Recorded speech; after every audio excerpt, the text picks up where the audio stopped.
Hola. Bienvenidos. Ay, estoy en inglés. I'm so sorry. Hello. Hello.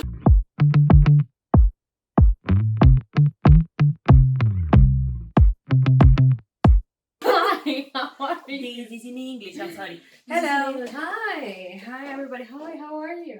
Good and you. Hello, my name is Mila. And my name is Denise, and this is Act on Yourself. And this is the second part. No, this is the third part of the first season. Yeah. And these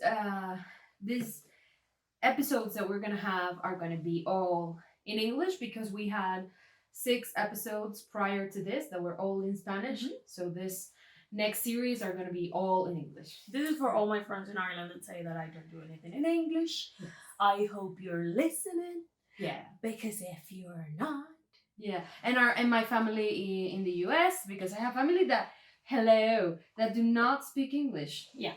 So basically, what we do. I mean, that do not speak Spanish. Spanish, exactly. Yeah, that's sad. But I understand. They have been living there for a long time.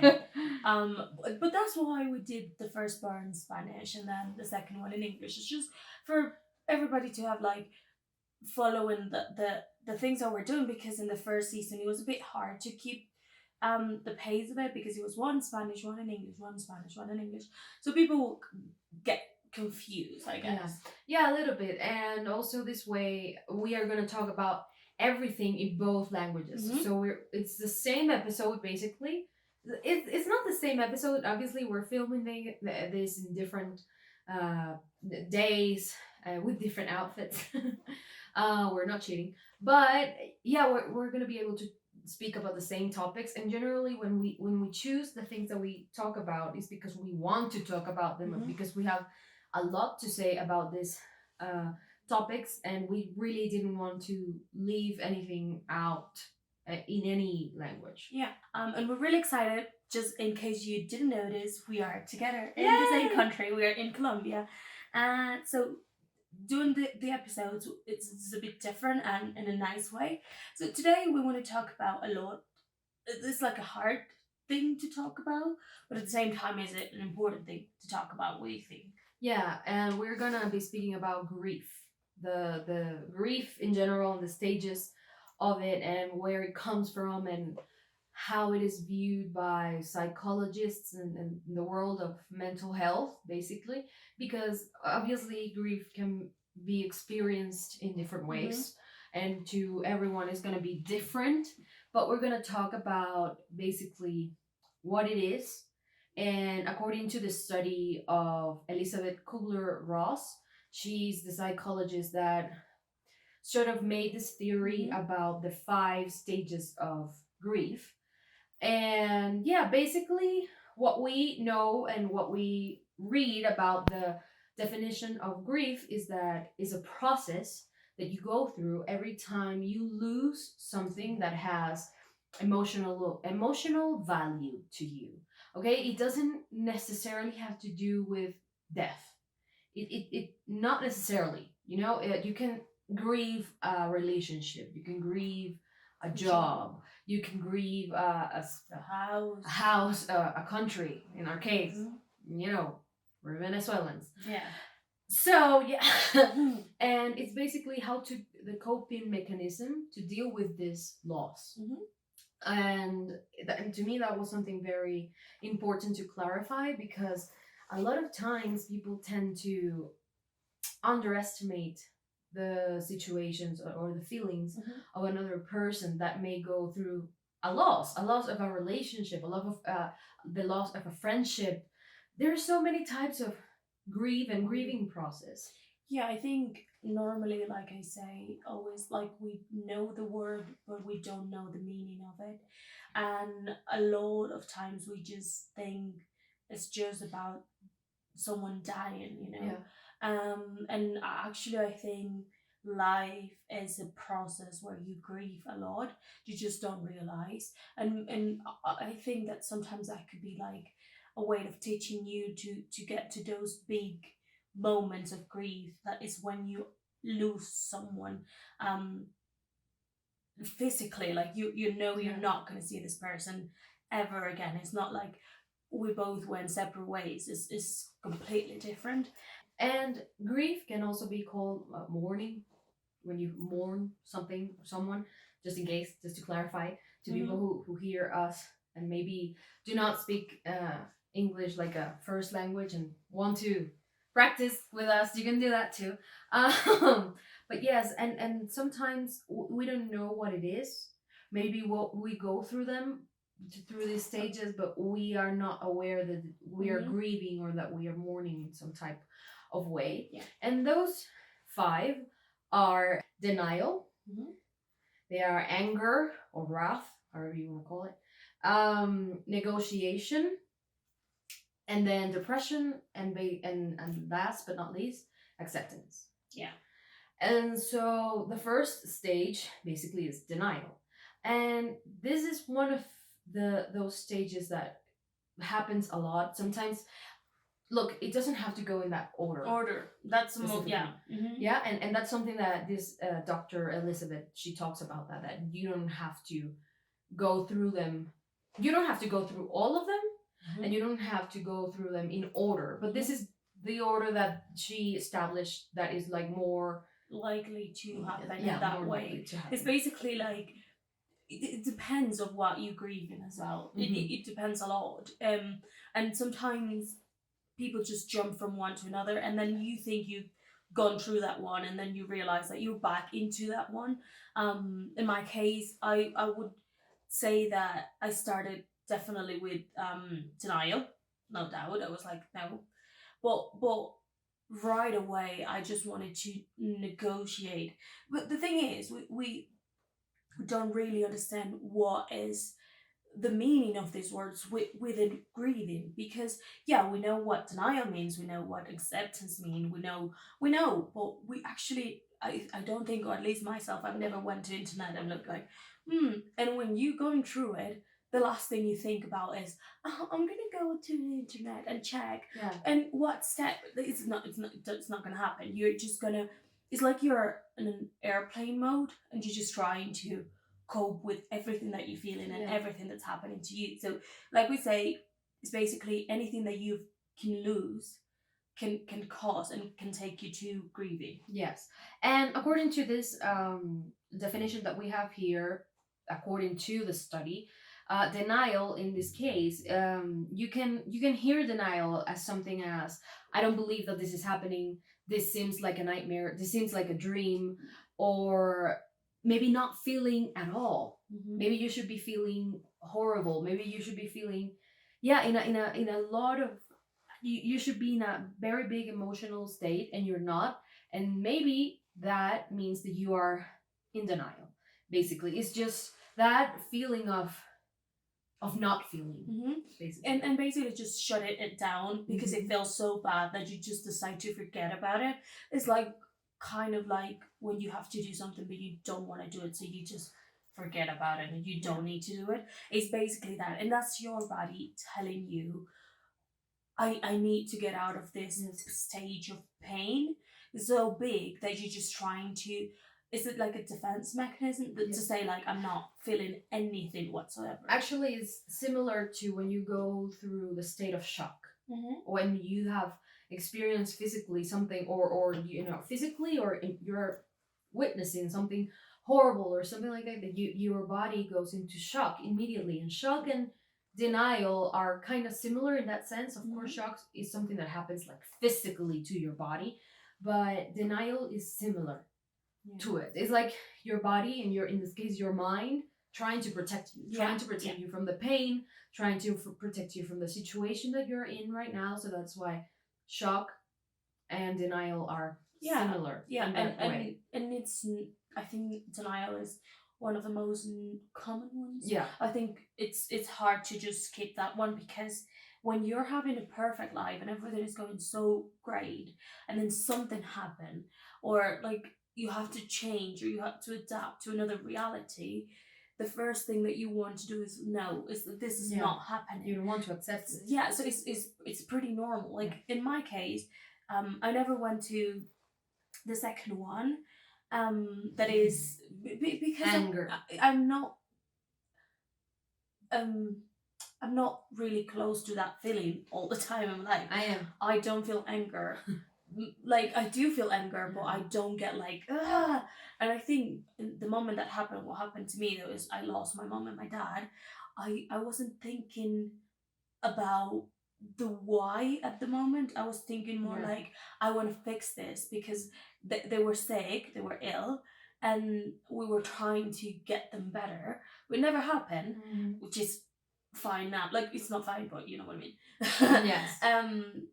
So I never went to anger. I was more like, I need to figure it out what I need to do to help them to get better. So basically I went from Denial to negotiation, because I still have them in there.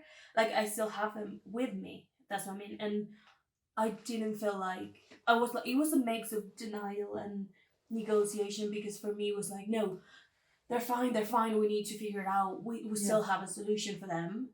And then after they died, that was the moment when I got like the feeling of anger. Actually, I did, and I normally I go through anger, but because I usually, and I was telling this to Denise like a couple of days ago, I'm a very anxious person, and I can snap at people maybe, but I don't get like angry. I always say that I have like a little monster that lives inside of me, and when I let that monster out is when I can actually see my anger, like real anger. And to me, when she told me the news, because sometimes, like I said, grieving is not necessarily about losing someone, like physically someone dying. It can be with different kinds of situations. And in my case, when you go through a grieving process, when someone that you love or care about is told, Diagnosed with it. is diagnosed with a disease, for example. And I did, and I went straight through to anger, because I didn't go to denial, because I am very cynical, and I was like, yeah, so sure, and the thing is that anger, when we're talking about grieving, is that it implies that you're looking for someone who's responsible for what happened, someone or something. Okay, so you can be angry at that, or someone, or whatever. And so in your case, it makes sense, because it was an illness. I mean, there wasn't anybody to blame. It was just the disease. It was the one to blame. And I think that was one of the reasons why you didn't get mad, because you knew that there was nothing to blame. And in my case, I was blaming God or the universe or whoever, because I said, I mean, whoever you are, you have a horrible sense of humor, or I don't know if you're playing video games with us, I don't know what you're doing, but I was like mad at the planet, at the world, at the injustice, the lack of justice in this world, because there are so many mean and bad people out there doing whatever they want, and they're healthy, and nothing happens to them. And it's, I went completely like head on to that stage, because again, and it's an emotion that I have, that I not normally let out, but when I do, it's nasty. But the good thing, it's nasty, but the good thing about anger is that it can lead you, if you channel it, and that's a good thing, because it's dangerous to try to look for someone to blame, or something to blame, because you're not always going to have that. You're not always going to have that, and that can be very frustrating. And looking for someone, in this case, like if you lose your job and you're trying to blame someone, or if someone died and you're trying to blame someone, you just putting that anger in the wrong person, unless obviously someone it is exactly, or someone it is to blame for the For example, if you're in a relationship and someone gets in the way, maybe the other person and your partner, they were the responsible one, and you get responsible ones, and you can actually blame them. But again, you can blame anybody you want. But the most important thing is that you don't get stuck in that feeling. You should be feeling your feelings, and that is important. You shouldn't be denying your feelings. If you're feeling sad, go and cry or do whatever makes you feel better when when you're sad. If you're angry, be angry. Go to somewhere with a boxing thing and punch the boxing bag or whatever, because the punching bag, exactly, try to drain. Yeah, you can channel those emotions, and I think that is the good part about anger. Yeah, is that if you manage it and you channel it and redirect it to another place, it can be very healthy, actually. In my case, my mom and my dad, they died from cancer, and I did have this anger moment, but it wasn't until they actually were gone that I was just like, and I was so sure that they were going to get better, because my family's always been like really like believer. Yeah, so they're believing God, and that's how we grew up, like believing in God. So my mom and my dad were amazing humans. Like my mom was the most beautiful soul I've ever met, and I was just like, She was. how this woman that is so good with everybody is going through this. So I was actually wondering and asking Evolve, like, why you didn't hear me. I was praying every night on my knees. I was asking you, please, and there was no answer. So why there's people out there raping, killing, and doing all these horrible things, and they're fine, or they can come and say I'm sorry, and that's it. That's you have the doors for heaven open. So that's the kind of anger I was feeling. It was more like, this is so unfair, very existential. Mhm. Like the one Exactly. that I have with, like the one that I have with you, is because when you know this person, when you really don't understand, and I still don't. I still don't, and maybe we won't ever. That's the thing. You're never Understand. gonna get an answer. Yeah. Doesn't matter what you do. Even if you have the person to blame, you're probably never gonna get the answer. So it's important just to. Or it's not the answer that you want to hear. It's better just to move on. And as we say, this is a really slow process. It's not like you're gonna be in one stage a day and the next day you're gonna be in the other. You can repeat. You can go back. You can. Maybe you already went through anger and that's it, and then something happens and then you snap again. Yeah. It can happen. And at the end of the day, it's so personal, whatever is happening, that you are the only one who's gonna have that process on your own way. So for me, I'm still on it every day. Every day I wake up and I'm in another one, and it's just like yesterday I woke up crying my eyes out, and I felt so sad. And you could be feeling those things for moments or for a day or for 2 days. You can't just time what you're feeling, but it's important that you acknowledge it, like that you realize that you're going through that, and not just stay in one of the stages for so long, like denial, anger, or any of them is not healthy to stay in there, because you're not moving on. You're not moving on. So just try to always change, or if you feel like you're stuck in just one feeling, try different things. Also, it's like if you're feeling like you're stuck, it's because probably you're doing the same thing over and over again, and the only way to not do that is to stop doing the things that are no longer working for you. And it's okay to try. It's okay to say, how can I change this? How can I make this better? It's okay to look for help. It's okay to do different things, and do not judge yourself, and do not put yourself a timer.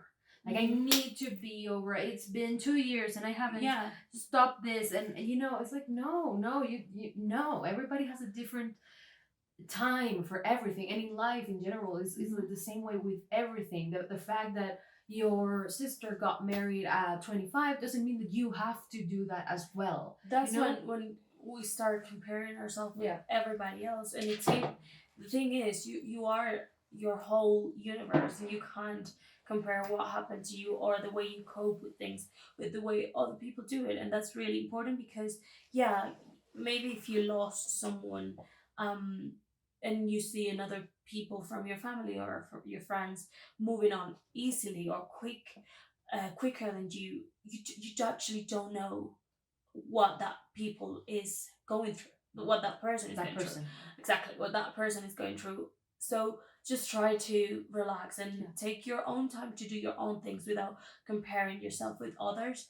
Even if it's to say, I wish I was in that stage of right now, Yeah. or to say why that person is not feeling the same I'm feeling. Just don't compare it, because it will make the process so much harder. And do not judge if you see another person going through a different thing than you are, because you don't know. You don't have to judge, oh, this person is, already going to the mall, going to the pool, going to the beach. And it's like, you don't know what this person is going through. You don't know if this person, like, is going to the pool because it reminds them of their happy times with this person. Yeah. I mean, like, you don't know how the coping mechanisms for every person goes, how they look like. Okay. And that brings me to the last stage for now, the third stage, that is negotiation. Okay, negotiation is basically what it sounds like. Is like how you get to that middle point between reality and how to move forward. Mhm. Like, this is a very important state, because this is the moment where if you're going through the stages in order, basically what happens is that you're redirecting your anger into action. Like, what can I do now? It's no longer emotional. Now is an action. Like, Action. what can I do to make myself, if this is a reality, what's happening, and I cannot change it, like the death of a person, what can I do to live with this situation? That's basically negotiation, is to put the emotions, put them into actions, to try to solve your feelings as much as you can, sort of. And it's basically trying to find a solution to what you're going through, and you just trying basically to find a way. Sometimes there's no way, and I got stuck in that one. I was like, oh my god, somebody will come and tell me, for that illness it's really good to jump 5 times, and I put my mom jumping and stuff like that, and it's just It's inevitable, I think. Obviously, I mean, if with something like that, it's inevitable. Like, you're going to do anything that is in your power to make the situation better, and it's because if not, then we're gonna be dealing with guilt, because we're always gonna be like, I didn't try this, I didn't try that, I didn't try this, and that can be also dangerous. And probably even if you do try everything, you're gonna sit You're down gonna and still say, feel "Oh, guilty. I should have done this More. I should have done more." I didn't do this." And at the end of the day, whatever is gonna happen is just gonna happen.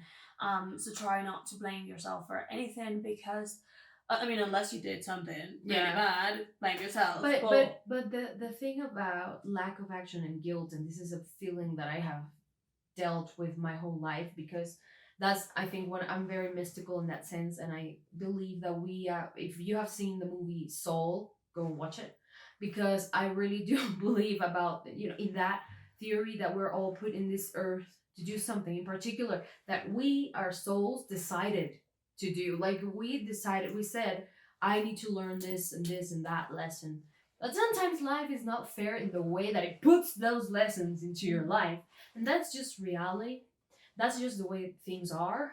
And guilt is one of the things that I have to deal with since I was very little. I blamed myself for all the bad things that happened in my family. And not because they told me, like, you are to blame for all the bad things that. No, just because I was a very empathic kid, and I always felt guilty, like I could do more. Maybe I'm doing something and I don't know what it is, and it's something that I've always felt. I've always felt guilt, and it wasn't until I went to therapy, like 3 years ago, that I started to be able to understand where that was coming from. And guilt can be horrible, and so don't force yourself, and don't look back constantly to what could I have done differently, what if don't because don't go at there. the end of the day you can't change Because you it. can't, and that's the thing, like, unless we invent time travel, just don't. I mean, it's easier said than done. Yes, we both know. I think